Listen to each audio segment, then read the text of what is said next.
to everybody. And you can go on and on. And what they give you is the excuse. So you must use the measures other people use. Let nobody tell you Nigeria is a poor country. It's a very rich country. It's a country that can feed itself. Today, Ukraine is at war, but Ukraine sent grain to Nigeria to help them fight hunger. Because we are number 109 hungriest country in the world. You must help to change that. All these territories you're seeing are agricultural field. So they tell you about Sambisa Forest. It's an agricultural field. It's a very simple thing. I don't think it will take you more than 3 hours or 4 hours to drive all through the Sambisa Forest. But I can tell you that if you go to Morocco today, from Casablanca to Port of Tangier, it's about 366 kilometers or thereabout. And it takes you 4.5 hours. And on both sides, all you will see is cultivated land that will feed the people. We can't have such places threatening us. It just shows we don't have competent leaders. We have capacity, we have compassion, we have vision to be able to do anything. And that is where you belong. And that is what you have to do. So I urge you, as we celebrate our founder, you could see what you're celebrating today is vision. And that's leadership. Because if he didn't think about it, he wouldn't be here. So we must change our method. You must embrace to live in a society that you can live. You must choose to do what is right today. You must help us to end this suffering of the people. You must choose to live in peace and adopt meritocracy, competency, all this as a measure of selecting those who you live with, you work with, and serve you. You must look at what will benefit the society. You must think for the interest of everybody. You must work to live in a society that is secure. A society that will care for everybody. And it is not rocket science. Other societies are doing it.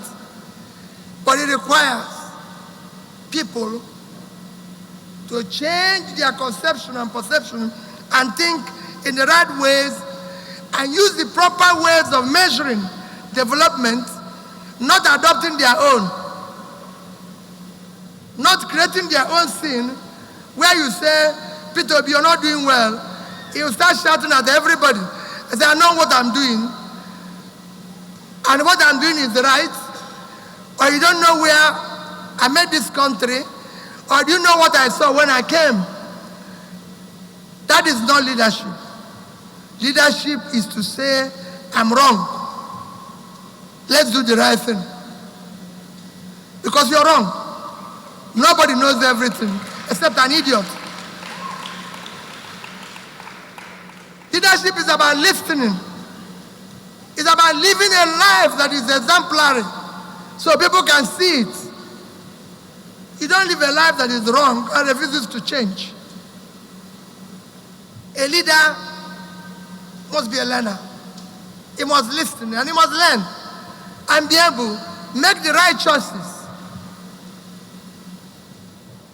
and ensure that those around him are people who are equally competent. You cannot go and hire a conductor as a driver and a driver as a conductor. You will have an accident. They have their jobs.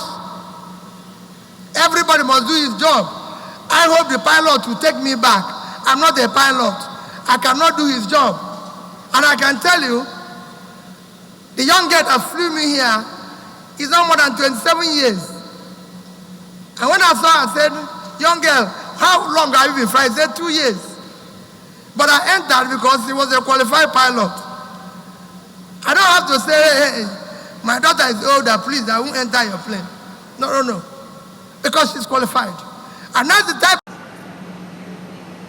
And what I learned, because of the one difficult situation we found ourselves in Africa, particularly in Nigeria today, families are separating. Families are separating and going to live in different countries where they will not have opportunity of living together. Because even parents now are asking the younger ones to leave to where they find a better life, considering the difficulties that are here. So on that, I must thank the students of this university.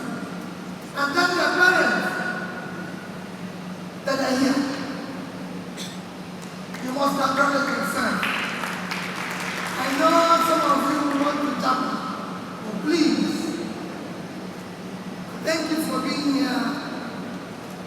I look at the cultural diversity. When the president was coming here, he told me